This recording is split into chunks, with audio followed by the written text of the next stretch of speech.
Pasquotank County deputies say a man wanted in a shooting last month was arrested after a car chase Sunday night. Around 10:10 p.m., deputies tried to pull over a Jeep near highways 158 and 17 for speeding and having a fake license plate. Deputies say a chase began and the driver, Josh Garland, hit a patrol car.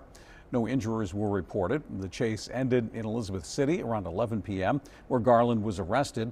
Deputies say they found drugs and cash inside the vehicle. Deputies say that Garland was wanted for a shooting that happened on January 10th on the 1000 block of Walker Avenue. He faces 21 charges, including assault on a deputy, or assault with a deadly weapon rather. He was taken to the Albemarle District Jail under no bond.